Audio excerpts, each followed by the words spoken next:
It's vital, because it affects you as much as it affects me. So briefly, I'll sum it up then. The European Union is not ruled by elected officials, but by commissioners, unelected commissioners, who take decisions in closed rooms with the blinds pulled down, and in there are unelected diplomats and unelected civil servants. Who do the diplomats and the civil servants answer to? I'm sure you know the answer, right? Right? Right.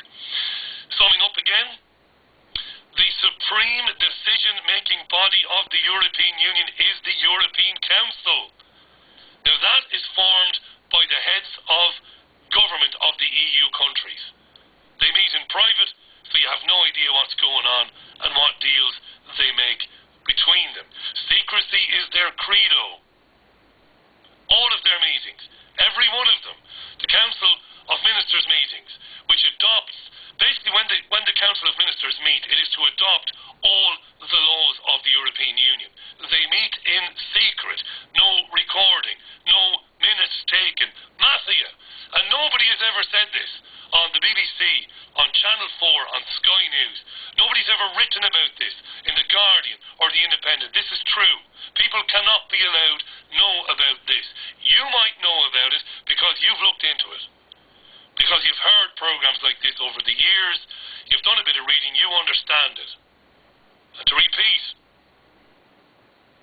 the European Parliament is the only European body to be elected. That's when you get to vote for your MEP, but it has no power. None. Theoretically, it can send the proposed new laws back upstairs to the Commission, but that's bollocks. It hardly ever happens. They get their way all the time. Are you getting this? This is true, by the way. Put aside if you're a Jeremy Corbyn supporter. Put aside if you are a Remainer. Put aside your arrogance and your fucking ignorance. Put your mobile phone down and leave your narcissism at the front door. This is fucking true. All of it. It's not conjecture. And it has lethal consequences for you and for me and for everybody else in this country, in my country, and every other country in Europe. Listen up. Leave your bad attitude and your fucking ego to one side and listen to some truth for a change. Listen now. Tony Benn, former Labour MP, genuine socialist, not that fucking monkey Jeremy Corbyn, a genuine socialist. A man who lived it, a man who breathed socialism, who believed the workers should own the means of production, who believed in a fair living wage for every family in the country, a wage that would allow them to pay their bills, pay their rent, and put food in the fucking fridge. A real socialist. Right? Tony Benn, not with us anymore. Had the pleasure of meeting him a few years ago. A real socialist, not a prole pretender like Jeremy Corbyn, multi-millionaire. Here is Tony Benn, a couple of years ago, it's more than a few years ago, before he died, talking about the European Union. I'm sorry about the strains of Jerusalem playing in the background. I can't do anything about that. Listen carefully to what Tony Benn says, a socialist. I was a member for 51 years.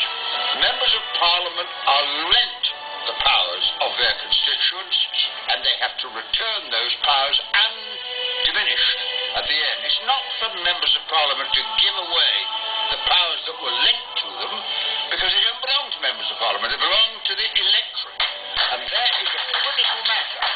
And now I say something else. I mean, we're primarily concerned with Britain, but it terrifies me that Germany didn't allow its own people to have a referendum on whether Germany should enter the European Union and have the treaty. And you know, before the war, Hitler wasn't exactly a Democrat, and that practice of everything being decided at the top has been carried on to that. France had a referendum, defeated it, and now Sarkozy is trying to bypass it. And we live in a continent where increasingly power has gone to a group of people who are not elected, cannot be removed, and don't have to listen to us. I mean, Mandelson's a very powerful man. He wasn't even elected by the House of Commons. Blair appointed him under the royal prerogative. Peter Mandelson, accessory to mass murder, sent to the EU Commission by Tony Blair. That's who he's talking about here. And Mandelson doesn't have to listen to us. with all the defects of our democracy, the reason governments listen to people is because you get your power from the people. I mean, being an MP, you know this, we're in a very unusual position. You're one employee and 60,000 employers. Everyone in your constituency employs you. The bus driver, the street sweeper, the home help, the policeman, they employ you. You can say what you like and always have done, but they can get rid of you. Because they can get rid of you, you have to listen to them. Manson doesn't have to listen to anybody. And it is the most bureaucratic, terrifying system in the world. And it's being imposed on us on the grounds it's tidying up. I must say, if tidying up involves tearing up the British Constitution, well, that's an interesting definition of tidying up.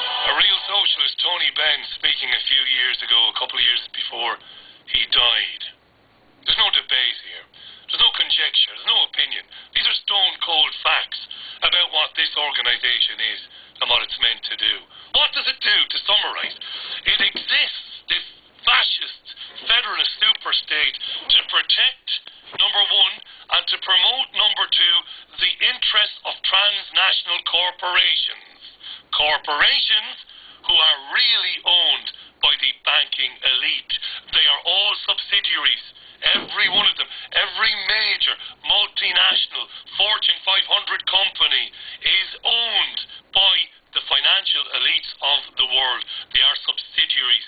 They put people in the way. They put roadblocks in the way so that you can't connect them to these companies, but they are. And the European Union from day one sought to, looked to, protect, ultimately remove all democratic process from lawmaking.